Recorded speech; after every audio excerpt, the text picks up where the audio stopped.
दोस्तों नमस्कार, आदाब, सत श्री अकाल।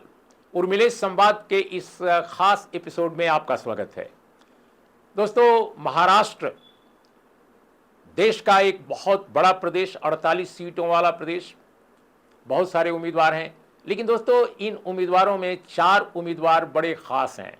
इसलिए बड़े खास हैं, वैसे तो हर उम्मीदवार को मैं खास कहूँगा जो भारत की पार्लियामेंट में प्रवेश या अपनी उपस्थिति दर्ज कराने के लिए जो लड़ रहे हैं लोग, वे सभी खास हैं। लेकिन इन 4 लोगों को मैं इसलिए आपके सामने आज पेश कर रहा हूं कि ये लोग बहुत ही बड़े लोग, बड़े ही महत्वपूर्ण लोग हिस्ट्री के, और जो जननायक किस्म के लोग हैं, जो वाकई लोगों के दिलों पर जो राज करते हैं, जिनका नाम आज भी इस देश के लोग, चाहे वो महाराष्ट्र के हों, महाराष्ट्र के बाहर हों, बहुत इज्जत के साथ लेते हैं।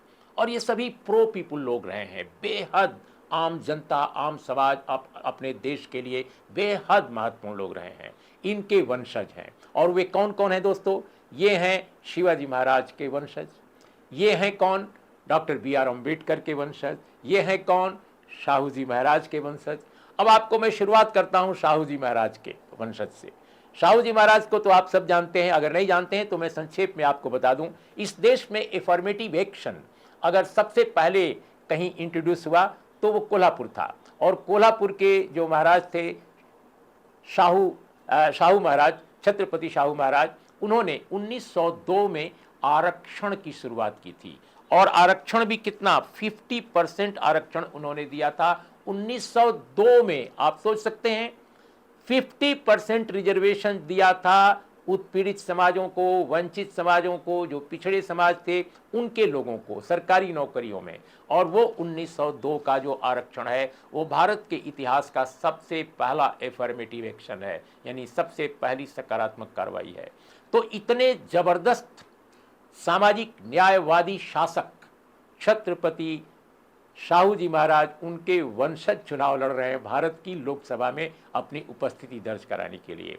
और संयोगवश उनका भी नाम शाहू जी महाराज छत्रपति है। यानी जो छत्रपति शाहू जी महाराज थे, उनके यहाँ छत्रपति पहले है और इनके यहाँ आखिर में है, लेकिन नाम एक ही जैसा है। कई बार जो रॉयल्टी से जुड़े लोग होते हैं या अपने वंश के किसी बहुत महत्वपूर्ण व्यक्ति का नाम वो स्वयं ले लेते हैं ताकि लगे कि उनके उत्तराधिकारी या इनकी विरासत को आगे ले जाने का एक संकल्प उस नामकरण में शायद दिखता है। तो शाहू जी महाराज के बारे में और भी मैं दो तीन चीजें बता दूं कि डॉक्टर बी आर अम्बेडकर से शाहू जी महाराज का बहुत गहरा नाता रहा।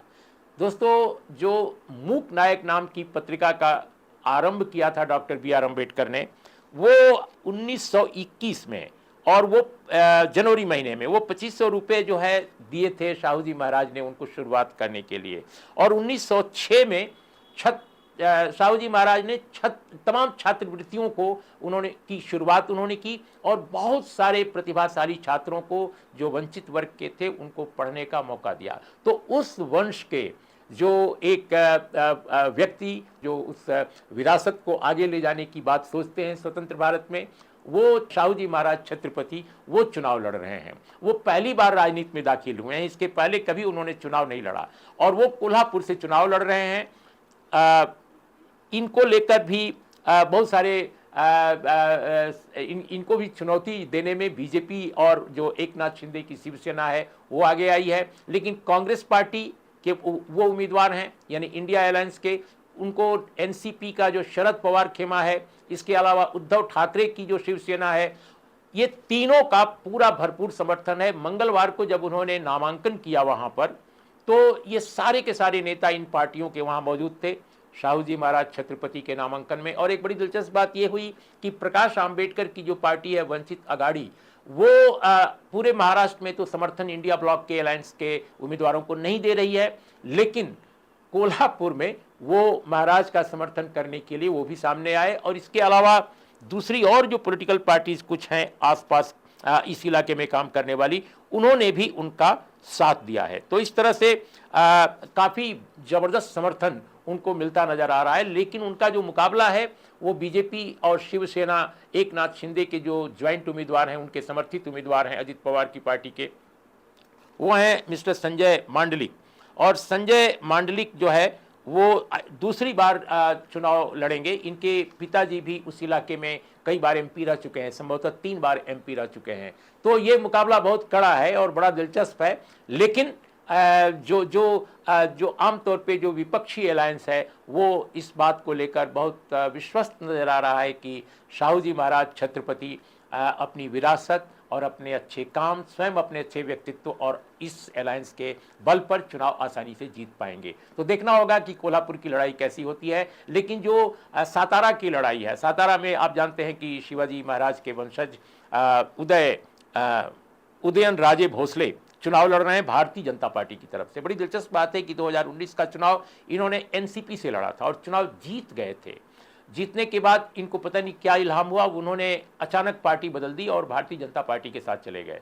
बल्कि बहुत सारे लोगों ने सातारा में सवाल भी उठाया कि भारतीय जनता पार्टी की राजनीति, आरएसएस की राजनीति और शिवाजी महाराज की राजनीति, उनका जो विचारधारा है, उनका जो विश्व दृष्टिकोण था उस समय, वो बिल्कुल डिफरेंट है। तो वो अपने पूर्वजों की जो पूरी दार्शनिक सोच है, वैचारिक सोच है, उनका जो मिजाज था, उसको बिल्कुल उलट पुलट करके बीजेपी ज्वाइन कर रहे हैं। लेकिन उन्होंने मानने से इनकार कर दिया कोई भी तर्क, कोई भी दलील लोगों की, यहां तक कि अपने समर्थकों की भी बात नहीं मानी और वो पुनः चुनाव लड़ गए बीजेपी के बैनर पर। इस बार वो एनसीपी नहीं बल्कि बीजेपी के बैनर पर चुनाव लड़े इस्तीफा देकर कुछ ही महीने के बाद, और वो चुनाव वो बुरी तरह हार गए और एनसीपी वहां चुनाव जीत गई। तो इस बार फिर वो चुनाव लड़ रहे हैं बीजेपी की तरफ से। अब देखिए क्या होता है। शिवाजी महाराज के वो वंशज हैं और उनका मुकाबला जो है इस बार एनसीपी कर रही है।